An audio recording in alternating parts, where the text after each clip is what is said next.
नमस्कार, आप लाइव बिहार देख रहे हैं। मैं हूं अक्षय आनंद। दरोगा बहाली परीक्षा में जब फिजिकल टेस्ट में टाइगर जंप हटा दिया गया तो छात्रों में इसको लेकर के बेहद ही नाराजगी थी। हमारे सहयोगी राजमोहन सुबह से इस खबर को कवर कर रहे थे और उनकी समस्याओं को भी आपके सामने उन्होंने रखा। और अब दरोगा आंदोलन से जुड़े जो छात्र नेता हैं दिलीप, उन्होंने भी कहा है कि यह जो फैसला अचानक लिया गया, यह बीपीएसएससी की मनमानी कार्रवाई दिखाता है। आप और आगे सुनिए कि दिलीप ने क्या कुछ कहा है। नमस्कार दोस्तों, मैं दिलीप कुमार। दोस्तों, आज से दरोगा बहाली का जो फिजिकल टेस्ट है वो शुरू हुआ है और पहले दिन से ही ये विवादों में घिर गया है। विवाद में इसलिए घिर गया है कि बीपीएसएससी जो हमेशा से मनमानी करते आई है और तानाशाही रवैया अपनाते आई है, वो आज भी तानाशाही रवैया अपनाई है और फिजिकल के लिए जो टाइगर जंप होता है उस पर रोक लगा दिया गया है। इससे पहले के बहालियों में टाइगर जंप पे रोक नहीं था और मुख्य परीक्षा जो अपने मेरिट से पास किए हैं उनमें से 90% से ज़्यादा स्टूडेंट्स टाइगर जंप की तैयारी किए हुए थे। और अचानक से जब आज वो फिजिकल टेस्ट देने गए तो फील्ड में उनको बताया जाता है कि टाइगर जंप पे रोक है, आप टाइगर जंप नहीं लगा सकते हैं। आप सोचिए कि बीपीएसएससी और बिहार सरकार की यानी नीतीश सरकार की इसके पीछे क्या मंशा होगी। और इसके अलावा दूसरा चेंजिंग ये किया गया है कि जो गद्दा बिछाया जाता है जंपिंग के लिए, उसको ज़मीन के अंदर गड्ढा करके तब गद्दा को दिया गया है। यानी कि अगर उस पर परीक्षार्थी जंप लगाते हैं तो अगर जंपिंग के दौरान अगर थोड़ा सा भी कुछ हुआ तो उनको चोट लग सकती है, पैर में, नाक में, मुंह में, कान में, हाथ में, कहीं भी चोट लग सकती है। यानी बीपीएसएससी को इससे कोई मतलब नहीं है कि परीक्षार्थी का हाथ टूटे, पैर टूटे। और सबसे बड़ी बात, जो टाइगर जंप पे रोक लगा दिया गया, इससे छात्रों को परेशानी ही नहीं बल्कि उनको नौकरी से हाथ धोना पड़ा है। बहुत सारे छात्र आज परेशान हैं, रो रहे हैं क्योंकि उनको टाइगर जंप पे रोक लगाने की वजह से वो जंपिंग नहीं लगा पाए, जंप नहीं लगा पाए और वो बाहर हो गए हैं। इस बहाली से वो बाहर हो गए, यानी कि अब उनका मेरिट नहीं बनेगा, वो फिजिकल फेल कर गए, फिजिकल टेस्ट फेल कर गए।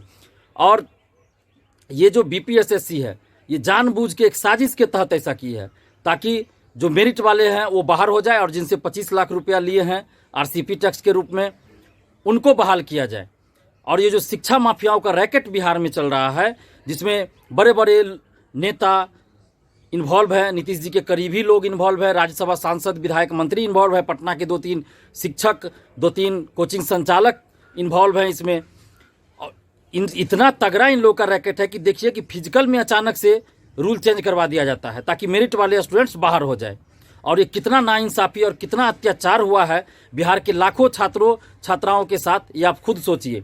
आज जिनका फिजिकल था वो डिसक्वालीफाई हो गए और रो रहे थे, उनके आंसू रुक नहीं रहे थे, इतना वो रो रहे थे जब उनको बाहर कर दिया गया। और कुछ परीक्षार्थी के साथ तो ऐसा भी हुआ है कि पुलिस वाले जो सिपाही है वो बोल रहे हैं कि तुम फिजिकल पास कर गए हो और जो अधिकारी हैं वो बोल रहे हैं कि ये फेल कर गया है। अब सोचिए कि कैसा ये सेटिंग गेटिंग का खेल चल रहा है कि जिससे पैसा लिया गया है उसको किसी भी तरह पास कर देना है और जिसने पैसा नहीं दिया उसको किसी भी तरह से फेल कर देना है, चाहे वो फिजिकल में पास ही क्यों न कर गया हो, उसको फेल का सर्टिफिकेट थमा देना है कि तुम फेल कर गए हो।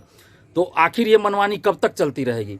कभी न कभी तो इस पर ब्रेक लगना चाहिए। आप पीटी में देख लीजिए, जब पेपर लीक हुआ, धांधली हुई, तो उसके लिए हम लोगों ने आंदोलन किया, सबूत तक दिया, तो ये जो सुनीत कुमार जी हैं बीपीएसएससी के चेयरमैन, वो जांच नहीं करवाए, नीतीश सरकार ने जांच नहीं करवाई।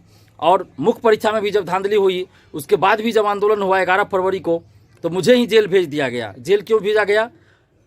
ताकि जेल भेज दो कि ये चुप हो जाए, आगे से कोई आंदोलन न करे, ये धांधली के विरोध में नहीं बोले और इसी तरह हम खुलेआम धांधली करते रहे। और उसकी मंशा आज उजागर हो गई जब टाइगर जंप पे रोक लगा दिया गया। और बिहार सिपाही भर्ती का भी जो पेपर लीक हुआ उसमें भी आप देख लीजिए कि हम लोग मोबाइल तक देने के लिए तैयार है। और बिहार दरोगा पीटी का भी जो पेपर लीक हुआ था उसका भी हम लोग मोबाइल तक देने के लिए तैयार है। लेकिन ये सरकार जांच नहीं करवा रही है, ना ही इस परीक्षा को रद्द कर रही है, बस तानाशाही रवैया अपना रही है। जो पैसा दिया उसका नौकरी होगा, जो नहीं दिया उसको किसी न किसी बहाने छांट दिया जाएगा।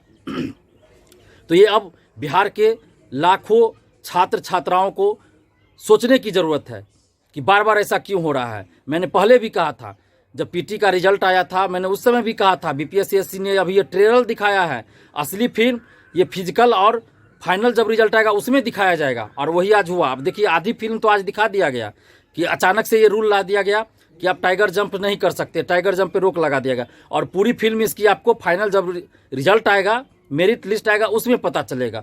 और उससे भी पूरी फिल्म आपको अगले बहाली में, जो दरोगा बहाली है, उसमें पता चलेगा।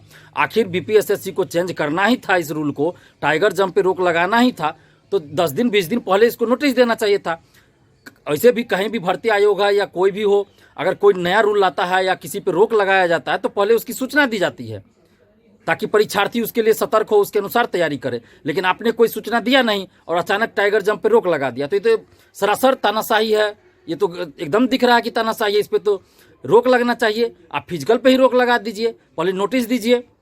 10 दिन पहले नोटिस दिया जाना चाहिए। अगर अभी भी नहीं दिए तो अभी नोटिस दीजिए, और 10 दिन 20 दिन बाद आप फिजिकल तब लीजिए। वैसे तो आपका पूरा बहालिए गड़बड़ है, पीटी से ही गड़बड़ है। हम तो अभी भी मांग कर रहे हैं कि पीटी का भी जांच हो और ये पूरे दरोगा बहाली का ही जांच हो, सीबीआई जांच हो।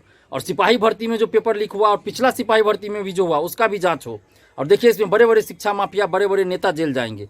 तो प्लीज़ आप लोग अभी भी कम से कम यूनाइट होइए, और हो सकता है कि हम बहुत जल्द एक बड़ा आंदोलन फिर करेंगे। तो आप लोग का साथ चाहिए, और जहाँ भी हो सके गलत हो उसका विरोध कीजिए। और हमारा नंबर है 7282005656। इस पर हमें फ़ोन करके हमसे संपर्क कीजिए, हमारा साथ दीजिए। हम बहुत जल्द एक बड़ा आंदोलन फिर करने जा रहे हैं। धन्यवाद, जय हिंद। तो सुना आपने छात्र नेता दिलीप का बयान। उनका कहना है कि इस तरह से जो मनमानी कर रहा है आयोग, ये बेहद ही छात्रों के लिए नकारात्मक है, उनके हित में नहीं है, और आगे आयोग को इसकी भरपाई करनी पड़ेगी। आप लाइव बिहार के साथ बने रहें। सब्सक्राइब ना किया हो, सब्सक्राइब कर ले। आप सबका बहुत बहुत शुक्रिया। लाइव बिहार यूट्यूब पर सब्सक्राइब और फेसबुक पर लाइक ज़रूर करें।